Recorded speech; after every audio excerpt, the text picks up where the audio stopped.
राजाधीश्वर महाराज धीराज श्रीमंत श्री श्री श्री छत्रपती शिवाजी महाराज की जय।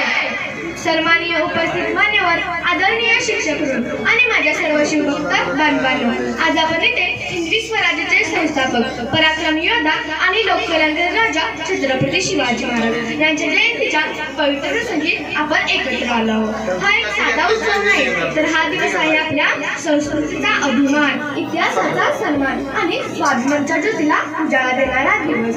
आज मी तुमच्या समोर उभे आहे कारण शिवरायांच्या जीवनाचा संदेश तुमच्या हृदयापर्यंत पोहोचवायचा आहे। हे भाषण ऐकल्यावर केवळ तुम्हाला त्यांचा गौरव जाणवणार नाही, तर त्यांच्या विचारांनी तुमचे मनही प्रज्वलित होईल। छत्रपती शिवाजी महाराजांचा जन्म 19 फेब्रुवारी 1630 रोजी पुण्याजवळील शिवनेरी किल्ल्यावर झाला। त्यांचे वडील शहाजी राजे भोसले हे आदिलशहा दरबारातील एक पराक्रमी सरदार होते, तर आई जिजाबाई या धार्मिक, स्वाभिमानी आणि कणखर स्वभावाच्या होत्या। बालपणापासूनच शिवरायांवर जिजाबाईंनी रामायण, महाभारत आणि मराठ्यांच्या शौर्यकथांचे संस्कार केले।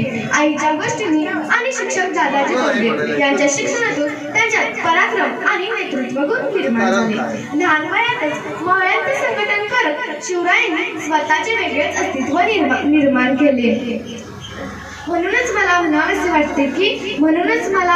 वाटते की शूरवीरांची आहे धरती, शूरवीरांची आहे धरती, वीर शिवाजी राजे पालनहार, शूरवीरांची आहे धरती, वीर शिवाजी राजे पालनहार, मावळ्यांच्या मनात जागवला अभिमान, असा हा राजा महाराष्ट्राची शान, असा हा राजा महाराष्ट्राची शान। 1645 मध्ये फक्त 15 वर्षाचे असताना छत्रपती शिवाजी महाराजांनी स्वराज्य स्थापनेची शपथ घेतली। 1646 मध्ये त्यांनी पहिला विजय मिळवला आणि तोरणा किल्ला जिंकला। हा विजय केवळ युद्धातील नव्हता, तर तो नवीन युगाचा प्रारंभ होता।